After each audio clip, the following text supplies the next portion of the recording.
को लगभग 5-6 महीने फर्स्ट एफएलसी शुरू होती है ईवीएम की। मैं 2 बात बता रहा हूँ, बस मोटी सी 2 बात, बाकी सब आपको मालूम है। वो टेम्पर नहीं हो सकती, उसमें कोई कनेक्शन नहीं हो सकता। अभी लोग पूछते हैं जब पेजर से उड़ा देते हैं तो ईवीएम को कैसे हैक नहीं कर सकते, ये भी पूछते हैं। जब कोई किसी कंट्री में पेजर से उड़ा दिया तो ईवीएम हैक हो जाएगी। अरे भाई, पेजर कनेक्टेड होता है, ईवीएम कनेक्टेड नहीं होती। मुख्य चुनाव आयुक्त ने बताया इलेक्ट्रॉनिक वोटिंग मशीन पूर्णतया सुरक्षित है। जिस दिन हारने वाला प्रत्याशी मान ले कि EVM machine, electronic voting machine पूरी सही है, समझ लीजिए उसी दिन लोकतंत्र का विजय हो जाएगा।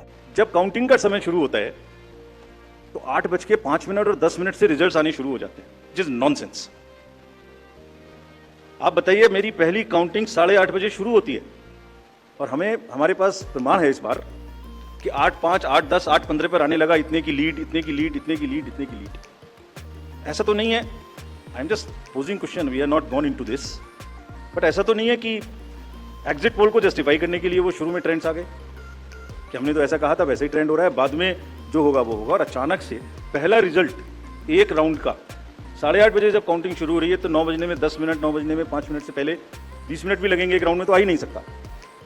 महाराष्ट्र झारखंड विधानसभा चुनावों की तारीखों की घोषणा करते समय मुख्य चुनाव आयुक्त ने इलेक्ट्रॉनिक वोटिंग मशीन के विषय में पूरी जानकारी देते हुए बताया कि इलेक्ट्रॉनिक वोटिंग मशीन से छेड़छाड़ नहीं हो सकती।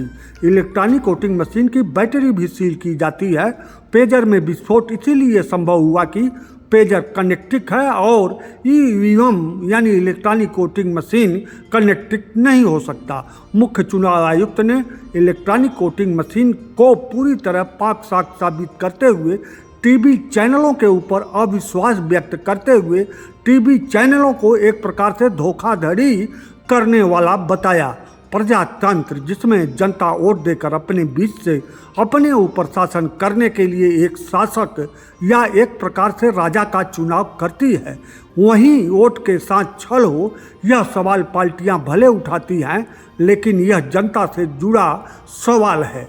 और मुख्य चुनाव आयुक्त का इलेक्ट्रॉनिक वोटिंग मशीन पर दिया गया स्पष्टीकरण जनता को ही जवाब दिया गया।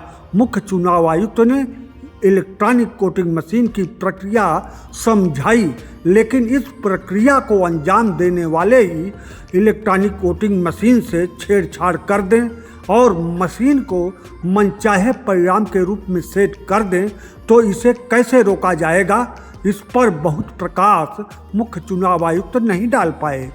इलेक्ट्रॉनिक वोटिंग मशीन एक उपकरण है और उपकरण की सेटिंग ही महत्वपूर्ण होती है और मुख्य चुनाव आयुक्त सेटिंग प्रक्रिया पर प्रकाश डालते हुए भी पूरी कन्फर्म जानकारी साझा नहीं किए और उपकरण सेटिंग पर ही परिणाम बाद सवाल उठते हैं। अब यह अलग मुद्दा है कि हारने वाला ही इलेक्ट्रॉनिक वोटिंग मशीन पर सवाल उठाता है, क्योंकि जीतने वाला तो सत्ता संभालने की तैयारियों में लग जाता है, वहीं जीतने वाला अपनी जीत पर सवाल खड़ा करे। इतिहास में ऐसा कोई उदाहरण मिलता नहीं है। इतिहास में कोई ऐसा उदाहरण भी नहीं मिलता कि किसी पद पर बैठा व्यक्ति स्वयं अपने कार्यों पर सवाल उठाए। हर कोई गड़बड़ियों का ठीकरा दूसरे पर ही फोड़ता नजर आता है। मुख्य चुनाव आयुक्त के अनुसार इलेक्ट्रॉनिक वोटिंग मशीन में छेड़छाड़ संभव नहीं है, तो यह उपकरण परिणाम अंतिम राउंड में कैसे एकाएक सत्ता पक्ष के ही तरफ दे देता है। यह उपकरण अभी तक अपने जीवन काल में एक भी बार एकाएक अंतिम राउंड में जीतते हुए सत्ता पक्ष के खिलाफ विपक्ष के पक्ष में चुनाव परिणाम नहीं दिया। इस सवाल को मुख्य चुनाव आयुक्त से पूछा नहीं गया, ना ही मुख्य चुनाव आयुक्त ने कोई जवाब दिया। अगर यह सवाल आता तो जवाब भी आता और इसी सवाल जवाब में इलेक्ट्रॉनिक वोटिंग मशीन का छेड़छाड़ उजागर होने की संभावना रहती। महाराष्ट्र, झारखंड और उत्तर प्रदेश के विधानसभा के उपचुनाव इलेक्ट्रॉनिक वोटिंग मशीन से ही संपन्न होंगे। परिणाम भी आएगा और उसके बाद इलेक्ट्रॉनिक वोटिंग मशीन पर सवाल ना उठे तो इलेक्ट्रॉनिक वोटिंग मशीन की सेटिंग प्रक्रिया भी पाक साफ होने की तरफ अग्रसर होगा। परिणाम में तो निश्चय ही एक की जीत होगी और एक की हार तय है, लेकिन परिणाम के बाद भारत देश के प्रधानमंत्री नरेंद्र मोदी को यह पूछना पड़े कि इलेक्ट्रॉनिक वोटिंग मशीन जिंदा है या मर गई, तो निश्चय ही इलेक्ट्रॉनिक वोटिंग मशीन पर सवाल खड़ा होते रहेंगे। फिलहाल सभी राजनीतिक पार्टियां झारखंड, महाराष्ट्र और उत्तर प्रदेश में हो रहे विधानसभा के उपचुनाव के मद्देनज़र अपने अपने चुनाव प्रचार में लगी हुई हैं। फिलहाल मशीन पर कोई चिंता नहीं है।